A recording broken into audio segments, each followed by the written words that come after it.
Nos quartéis, a disciplina e a hierarquia são ensinadas desde o primeiro dia como bases essenciais para a formação dos novos integrantes.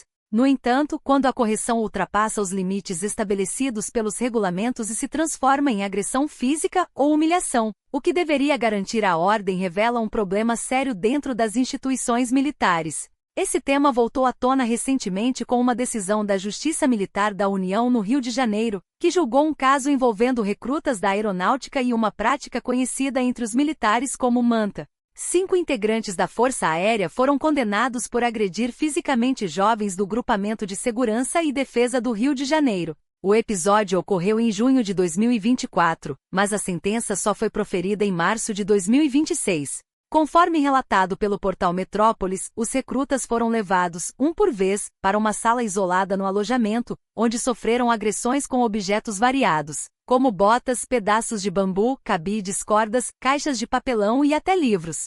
O caso também registrou tapas no rosto. A forma como a punição ilegal foi aplicada é especialmente preocupante. Segundo a reportagem, 7 recrutas foram flagrados usando celulares fora do horário permitido. Em vez de seguirem o procedimento disciplinar padrão, os superiores apresentaram aos novatos 2 opções: receber uma anotação formal em seus registros militares ou aceitar a manta, um castigo físico não autorizado. A escolha, porém, não foi realmente livre. Os autos do processo revelam que os recrutas sabiam que uma anotação oficial poderia prejudicar suas carreiras, o que os levou a optar pela agressão em vez da punição administrativa. Esse detalhe foi fundamental para a decisão judicial, pois demonstrou que o suposto consentimento não foi válido, já que ocorreu sob pressão e em uma relação de poder desigual. As agressões descritas no processo impressionam pela crueldade e organização. Além dos objetos já mencionados, os recrutas foram submetidos a tapas no rosto. Um dos condenados, Carlos Daniel da Silva Cunha, foi apontado como responsável por aplicar palmadas enquanto ordenava que os subordinados apertassem os dentes, uma expressão citada nos depoimentos. Durante o julgamento, os acusados admitiram a prática, mas alegaram que a manta seria uma tradição do batalhão, usada tanto para correções quanto em comemorações. A tese, no entanto, foi rejeitada pela Justiça, que entendeu que costumes informais não podem justificar violência contra subordinados nem substituir as regras disciplinares previstas em lei. O caso ainda apresentou um componente discriminatório grave. Um dos recrutas foi exposto por sua orientação sexual. Durante a fiscalização dos celulares, os militares encontraram uma mensagem em que outro homem o chamava de meu amor. Esse recruta foi deixado por último na fila da manta, e ao entrar na sala, foi questionado se era gay. Após confirmar, relatou ter sido agredido com mais violência e humilhado, percebendo que recebeu golpes mais fortes que os demais. Esse aspecto agravou ainda mais o caso, pois a violência deixou de ser apenas uma punição abusiva e passou a incluir discriminação pessoal. Em um ambiente militar, onde a hierarquia já cria uma relação de subordinação clara,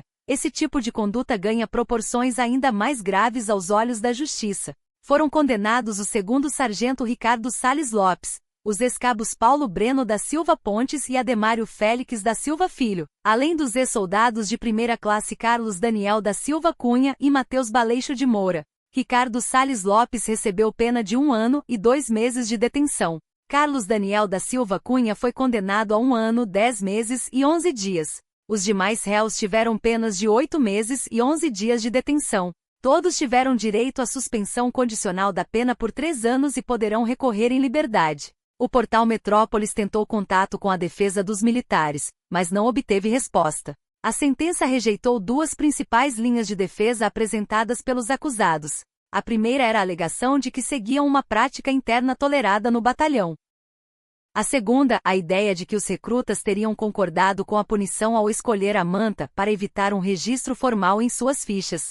Ao descartar essas justificativas, a decisão reforçou que a disciplina militar não permite castigos físicos improvisados nem valida violência sob o argumento de tradição. Além disso, deixou claro que a hierarquia não pode ser usada para encobrir abusos de autoridade ou agressões contra subordinados. O caso não foi tratado como um simples excesso de conduta, mas como uma violência sem respaldo legal, incompatível com os princípios da disciplina militar.